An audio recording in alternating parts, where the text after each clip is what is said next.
Hey everybody, hope you're doing well. Welcome back to an episode of CSGO News. Hope you guys all enjoyed your past weekend. I certainly enjoyed my last few days off. It's great to be back full time for CSGO News, and hope you guys all enjoy this episode.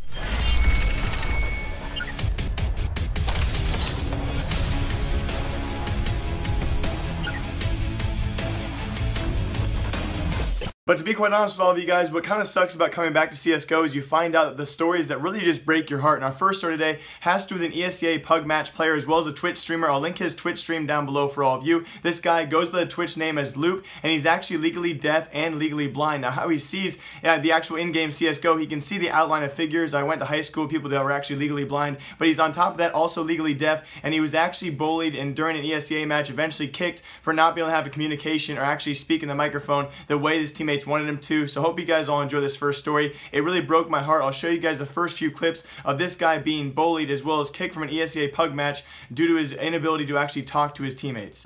Hello? Hi. Yo, what do you guys want to do? You want to just bust out A? I can buy smoke. Blocked. Please don't. Wait up. Please don't troll. You're just gonna get blocked. Who wants to touch? Dude, we know you're trolling. Shut up. You're so annoying. You're muted already. Holy shit. Yeah. We're all just gonna end up muting you. It's alright. Yeah. Just because of the shit disease.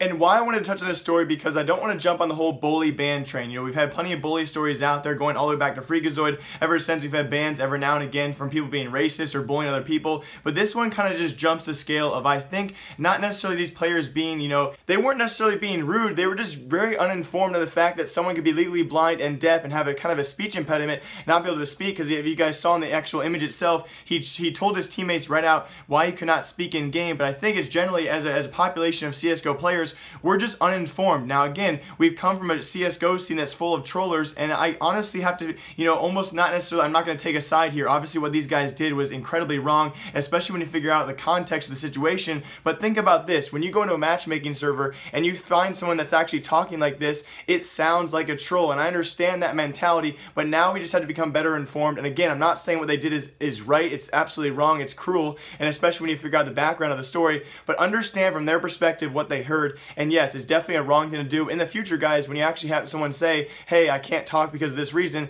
maybe believe them and actually just focus on their actual in-game skill. But that was our first big story today in CSGO News, guys. Just become more aware of the situation, that some people out there don't have the opportunities that you have when it comes to speaking, hearing, just the regular abilities that most people do have. So just think about that going forward. But now on to brighter stories for all of you. We actually had this past weekend the Copenhagen games go on, and it was actually the first tournament we had a pro VACBAN player compete in, and it was actually a pretty decent prize pool as well. That was Emilio, who played with the Swedish team Dreamchasers, played with some great players, some former actual God-sent players on that roster. I'll show you guys their roster on screen, and they did very well. They actually placed second to Team Singularity, the Danish team over there. Team Singularity actually 2-0'd them in the finals, but Dreamchasers actually did very well. They beat teams like Tricked Esports, they beat Epsilon as well. They also beat North Academy and their new roster and did very, very well. So yes, we have our first ever cheater to return to the pro scene, guys, and he is now making money playing CSGO. So that wasn't crazy news, but the Copenhagen games is still a very fun tournament to watch, and that was some news for all of you guys. Emilio is back, and he's collecting checks after cheating back in 2014. And then some small roster moves for all of you guys. Just for the past day or so throughout ECS matches, we had Dignitas really struggle against Mouse Sports. Now why that was, they actually had 2 subs for the time being, one of them not so serious, the other one kind of serious.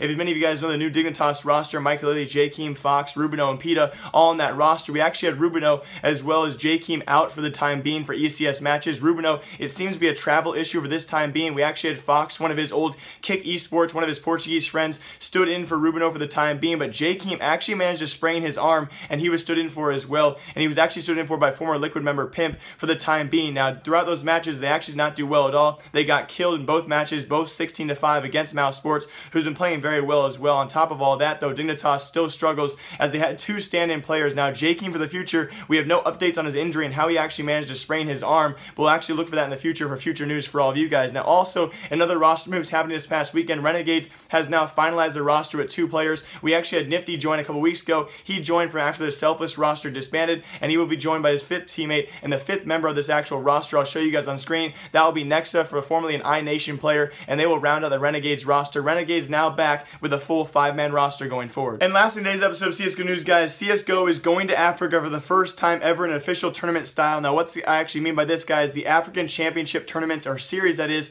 will be throughout April as well as June, as well as other events in July in the actual African region, and then finally wrapped up with the game Hearthstone. We'll actually have 2 games, CSGO and Hearthstone, going to Johannesburg, and they actually have a dome there. They'll be kicking it off in October with a $150,000 prize pool for that event in the actual Johannesburg Dome in Africa. Now, of course, the initial worry here, of course, when you go to Africa is LAN issues, server issues. Will they have the great connectability other countries do have? And maybe this actually forced Valve to actually help those issues of other countries, smaller countries out there who do not have the connectability other countries do. So yes, CSGO is going to Africa. Also in big news, wrapping up today's episode of CSGO News, we had Mojo come out a couple days ago and say he was officially quitting school. This is actually met with a little bit of backlash. And you see several YouTubers out there coming out and saying, hey, how I quit school here, why I'm doing this. And Mojo is a very connected guy. And again, a lot of the comments were saying, Mojo, you idiot. Mojo, you dummy. What are you doing, Mojo? Get an education first.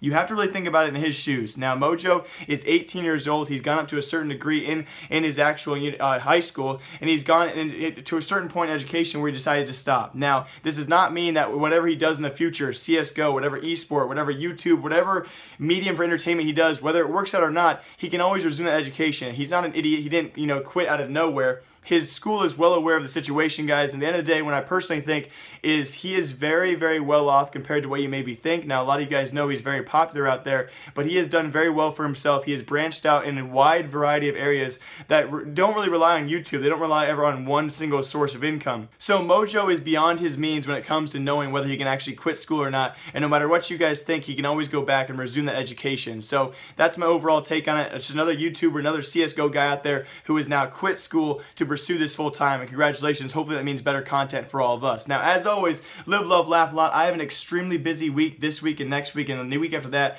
finals are coming up, and we have so many projects, presentations, speeches that I'm not prepared for, and they're all hitting me all at once. That's why I took 3 days off, including Easter weekend, and that's why this week I'll have very few videos out there because I am just working on so much stuff right now. Hope you guys can all understand that. I really did miss you guys. Please leave a comment down below. As always, live, love, laugh a lot. I will see you guys hopefully tomorrow with another episode of CSGO News. Nothing guaranteed this week or next week because I am so busy. As always, live, love, laugh a lot.